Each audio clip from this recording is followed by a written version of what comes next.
महाराष्ट्राचे आराध्य दैवत छत्रपती शिवाजी महाराज, परमपूज्य डॉक्टर बाबासाहेब आंबेडकर, सावित्रीबाई फुले या ऐतिहासिक सभेसाठी असलेलं हे भरगच्च सन्माननीय व्यासपीठ, खरं तर आजचा दिवस हा खूप ऐतिहासिक दिवस आहे। दोन ठाकरे बंधूंची सभा या शिवतीर्थावर होते आणि माझ्यासारख्या एका सामान्य महाराष्ट्र सैनिकाला इथे भाषण करण्याची संधी मिळते। माझ्यासाठी खरं तर हा खूप भाग्याचा दिवस आहे। मला तर कधी स्वप्नातही वाटलं नव्हतं की असं काही होईल, की मला माझ्यासारख्या एका सामान्य महाराष्ट्र सैनिकाला ठाकरे बंधूंची सभा असताना या शिवतीर्थावर भाषण करायला मिळेल हे माझ्या कधी स्वप्नातही नव्हतं। मी माझा खरोखर भाग्य समजतो। अनेक दिवसापासून बरेच लोक बऱ्याच गोष्टी बोलतायत, ठाकरे ब्रँड संपला, ठाकरे ब्रँड संपला। मला त्यांना एक सांगायचं आहे आणि माझं हे स्पष्ट मत आहे, ठाकरे ब्रँड नाही, ठाकरे हा विचार आहे आणि विचार कधी संपत नसतो। तुमचा आहे ना, तुमचा गुजरातचा तो ब्रँड आहे, आमचा विचार आहे। कोलगेट वापरून कंटाळा आलेले लोक पेप्सोडंट वापरतात। 10 वर्ष झाली आहे तुम्हाला वापरून कंटाळा आलाय, आता लोक चेंज करणार आहेत तुम्हाला, हे ब्रँडनी लक्षात ठेवायचं। आणि तो ब्रँड चेंज करायला आमचाच विचार कामी येणार आहे, हे पण लक्षात ठेवायचं। नुसत्या मला असं वाटतं निवडणुका आला की भूलतापा द्यायच्या। या इथे खूप आमच्या सगळ्या रणरागिणी भगिनी बसल्यात, यांना आमिष दाखवायची। पहिले आमच्या सगळ्या बहिणी होत्या, आता सगळ्या लाडक्या बहिणी झाल्यात। आणि मग 1500 रुपयाचं आमिष दाखवायचं किंवा आम्ही 1500 रुपये तुमच्या अकाउंटला टाकतो, तुम्ही आम्हाला मतदान करा। आता तर काय 13 तारखेला म्हणे लाडक्या बहिणींच्या ह्याच्यात पैसे टाकणार आहेत। निवडणुकीची आचारसंहिता वगैरे हे सगळं आपल्यासाठी असतं, त्यांच्यासाठी नाही। पण मला या सरकारला सांगायचं आहे, या आमच्या लाडक्या बहिणी खूप हुशार आहेत, तुमच्या गोष्टींना या बोलणार नाहीत। नवऱ्याचा अख्खा पगार खिशात घालून सुद्धा त्या नवऱ्याला बदलत नाहीत, ते तुमच्या लाडक्या बहिणींच्या 1500 रुपयाला बदलणार आहेत का? त्यामुळे उगाच या गोष्टीच्या भानगडीत पडू नका, त्यांना भुलवायला पडू नका। आणि सारखं आपलं एकच, मग ते भाजपवाले असतील ना तर सेनेवाले असतील, ते शिंदे सेनेवाले असतील। ठाकरे काय मराठीसाठी नाही आले, फक्त सत्तेसाठी आले, एकत्र सत्तेसाठी आलेत, मराठीसाठी नाही आलेत। मग माझा यांना प्रश्न आहे की भाजप, शिंदे शिवसेना आणि राष्ट्रवादी अजित पवार साहेबांची तुम्ही तिघं एकत्र गोट्या खेळायला आलात का विटीदांडू खेळायला आलात? म्हणजे तुम्ही सत्तेसाठी आलं की ते बरोबर? आम्ही मराठी माणसांसाठी आलोय आणि एकत्र आलोय, ते सत्तेसाठी आलोय आणि ही सत्ता मराठी माणसासाठी राबवण्यासाठी एकत्र आलोय। आपण सगळे मराठी आहोत आणि आम्हाला सुद्धा 56 इंचाची छाती आहे आणि ती फुगून आम्ही सांगू शकतो आम्ही मराठी आहोत। तुमच्या कुरेशींना जमणार आहे का हे सांगायला? त्यामुळे उगीच नसत्या गोष्टी आम्हाला सांगू नका, आम्हाला शिकवू नका. यावेळची निवडणूक ही खरं तर थोडीशी वेगळी निवडणूक आहे. दरवेळेला जेव्हा महानगरपालिकेची निवडणूक असते त्यावेळेला आपण अनेक विषयांवर, अनेक मुद्द्यांवर चर्चा करत असतो. मग रस्त्याची चर्चा असेल, वॉटर डिस्ट्रीब्युशन, पाणी वाटप याची चर्चा असेल, मलनिस्सारण वाहिनीच्या संदर्भातली चर्चा असेल, आरोग्याची चर्चा असेल, प्राथमिक शिक्षणाची चर्चा असेल.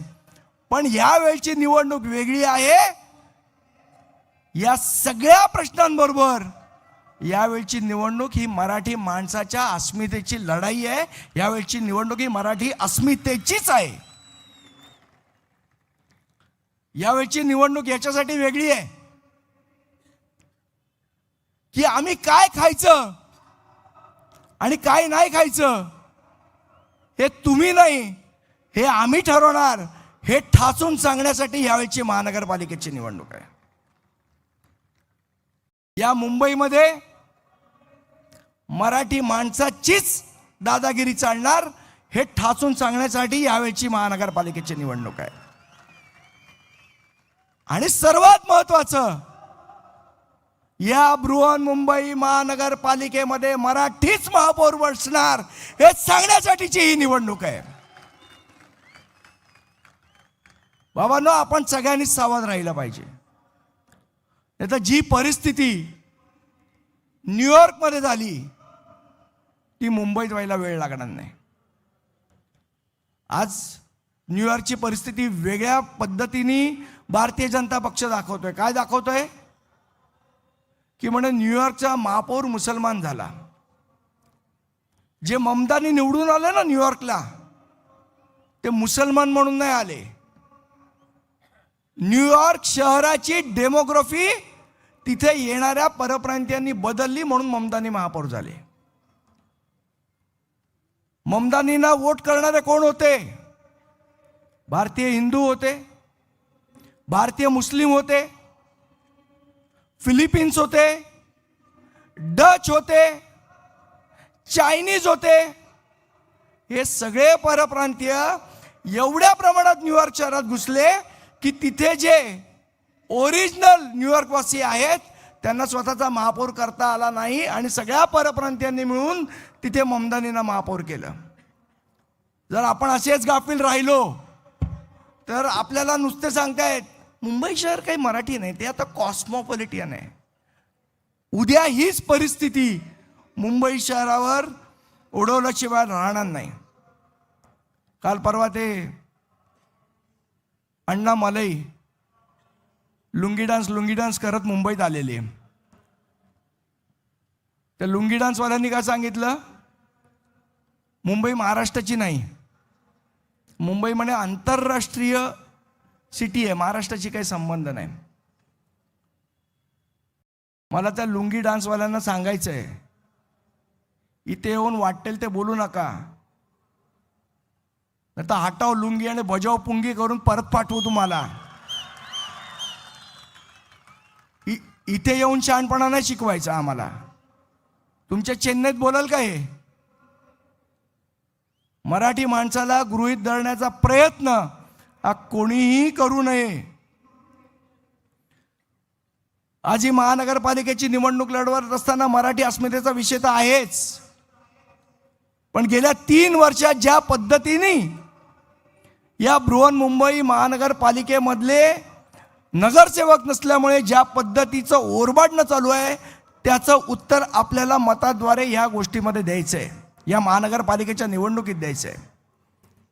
आज माझी सन्माननीय राजसाहेब आणि सन्माननीय उद्धवसाहेब दोघांना विनंती आहे.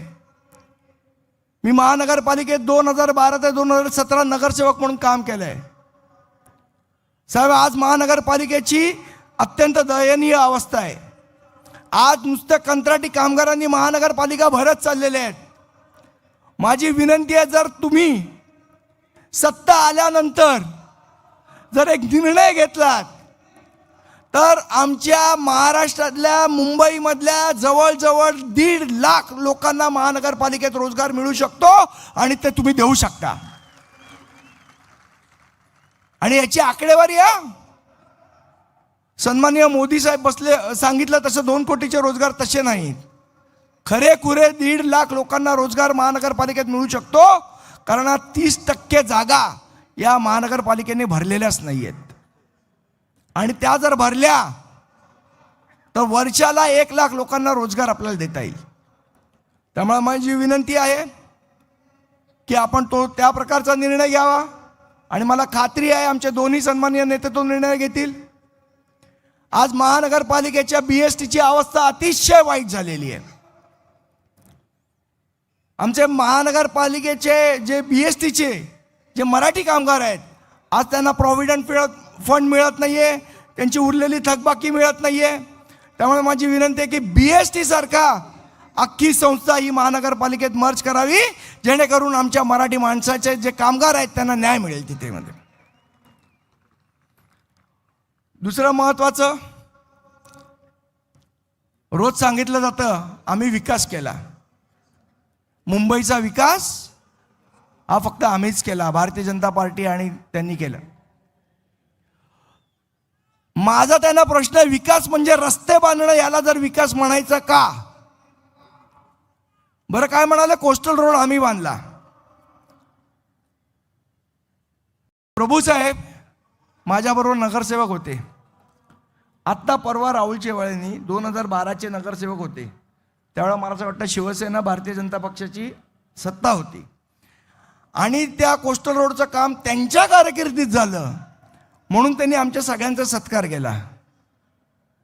आणि मग जर त्यांच्या कारकिर्दीत झालं तर 2012ला जर ते त्यांच्या कारकिर्दीत झालं, याचा अर्थ कोस्टल रोड हा त्याच वेळेला झाला, आत्ता झाला नाही. हे मी नाही सांगत आहे, राहुल शेवाळे सांगतायत.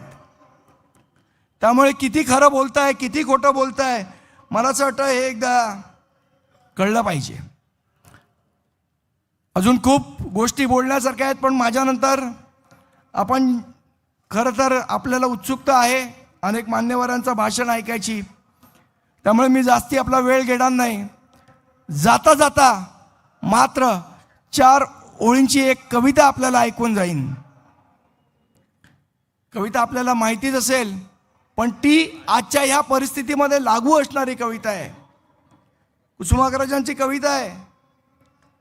पाहुणे जरी असंख्य पोसते मराठी, पाहुणे जरी असंख्य पोसते मराठी, आपुल्याच घरी हाल सोसते मराठी, असे कितीक खेळ पाहते मराठी, शेवटी मदांध तख्त फोडते मराठी. त्यामुळे येणाऱ्या 15 तारखेला या माजलेल्या आणि मदांध तख्ताला फोडून आपल्या या 227 उमेदवारांना, मशाल असेल तर मशाल, इंजिन असेल तर इंजिन, तुतारी असेल तर तुतारी, आपण प्रचंड बहुमताने निवडून द्या अशी एक विनंती करतो आणि माझे 2 शब्द संपवतो. जय हिंद, जय महाराष्ट्र.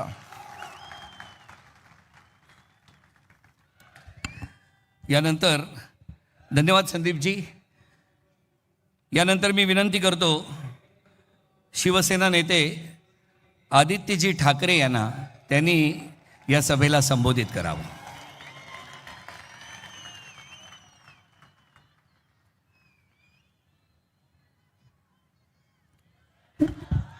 जय महाराष्ट्र.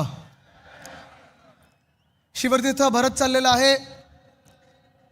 येत असताना मी अनेक बस पाहत होतो, अजूनही उमेदवार आपले एक एक येत आहेत. प्रचार सभा चालू आहे, डोर टू डोर चालू आहे. गेले 10 दिवसातच आपण सगळ्या जे काही प्रचार आहे तो सुरू केलेला आहे. पण कितीही काही म्हटलं आणि कितीही कोणाचा प्रचार असला तर याच एक निश्चित आहे की हा क्षण जो आहे तो ऐतिहासिक